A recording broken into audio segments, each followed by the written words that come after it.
छल और कपट बहुत ही बुरा होता है।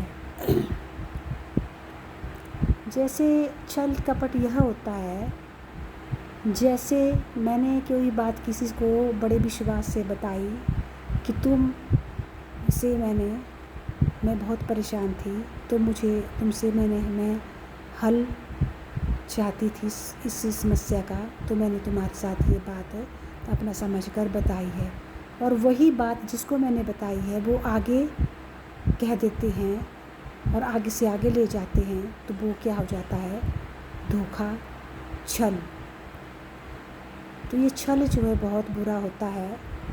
जैसे कोई जॉब करते हैं और वहाँ जॉब में दो व्यक्ति जैसे मान लो जॉब कर रहे हैं, तो जिसका भाई मतलब उसको जो है जैसे किसी भी एक व्यक्ति को जो है कोई कार्य मिलना था और उससे उसको थोड़ा फ़ायदा होना था, बेनिफिट होना था, फ़ायदा होना था, तो दूसरा व्यक्ति जो है वहाँ साहब के पास जा कर के उल्टी सीधी बातें बोल करके उसका फ़ायदा स्वयं ले लेता है और उसको फ़ायदा नहीं लेने देता दूसरे व्यक्ति को जिसको मिलना था, तो वो छल कपट हो गया। और जैसे कोई दो व्यक्तियों के खेत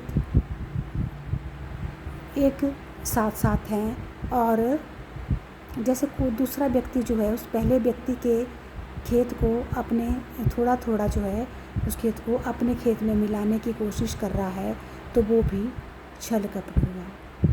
तो ऐसे छल कपट करने से अर्जित किया गया धन ना ही अपने लिए और ना ही परिवार के लिए जिसके लिए कमा रहे हैं उसके लिए ठीक बैठता है।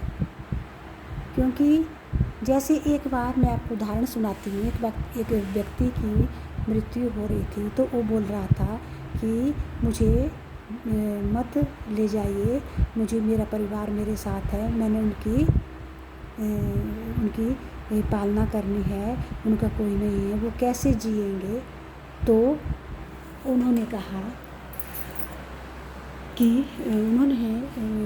यमराज देवता ने कहा कि तुम देखो कि कौन तुम्हारा है। तो वो बोलते हैं कि तो चलो तुम्हारे परिवार के सदस्यों को बुलाते हैं। तो उन्होंने उसके परिवार के सदस्यों को बुलाया और उन्होंने उसको पूछा, क्या तुम इसके स्थान पर मरना चाहते हो। पत्नी को पूछा, उसने मना किया। बच्चों को पूछा, उसने मना किया। तो वो बोलते हैं कि इसने तुम्हारे लिए इतना धन कमाया है, इतना तुम्हारा ख्याल रखा है, तो क्या आज तुम इसके स्थान पे जाना चाहोगे। तो सब ने मना कर दिया। तब उन्होंने उस व्यक्ति को, यमराज देवता ने उस व्यक्ति को बोला कि देखो कौन तुम्हारा है, अब तुम बोलो। जो तुमने छल कपट और बेईमानी से धन अर्जित करके स्वयं भी खाया और उनको भी खिलाया, तो आज उसका दंड तुम्हें ही भुगतना पड़ रहा है। अब देखो कोई भी तुम्हारा साथ नहीं दे रहा है। तो उसी प्रकार में एक कहानी छोटी सी और सुनाती हूँ।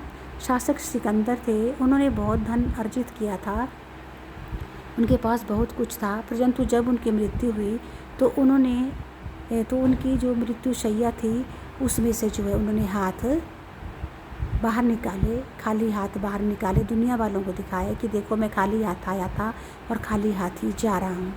तो जब ये सब कुछ यहीं का यहीं रह जाएगा, तो इन भौतिक वस्तुओं के पीछे इतना ज़्यादा पड़ने की क्या ज़रूरत है।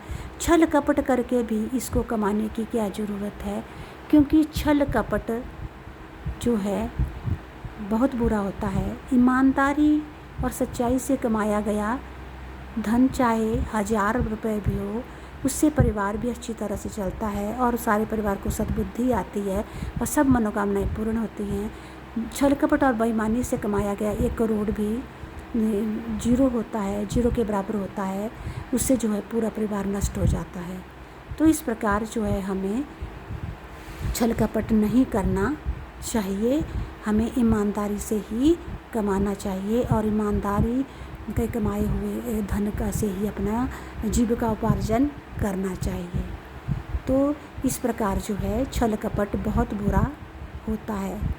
छल कपट हमें कभी नहीं करना चाहिए, क्योंकि जब यहीं का यहीं रह जाता है और कोई भी साथ नहीं देता है, उसका कोई भी भागीदार नहीं बनता है, और जिसने छल कपट किया है, बुरा किया है, गलत किया है, उसका फल उसको ही भुगतना पड़ता है, तो क्यों व्यक्ति इन बातों के पीछे पड़ा है।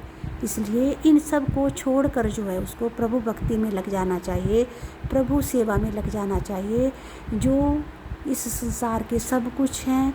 और जब उनकी सेवा में लग जाएंगे, उनके सुमिरन में लग जाएंगे, तो वे ही पूरे परिवार को चलाएंगे। हम कौन होते हैं पूरे परिवार को चलाने वाले, हम कौन होते हैं पूरे परिवार को पालने वाले, जबकि हमारे पालक भी वही हैं। तो इसका मतलब सारे परिवार के पालनहार वही हैं, सारे परिवार के क्या, पूरे संसार के पालनहार वही हैं। तो सब कुछ उन पे छोड़ दो। इसलिए छल कपट और बेईमानी का रास्ता मत अपनाओ। धन्यवाद।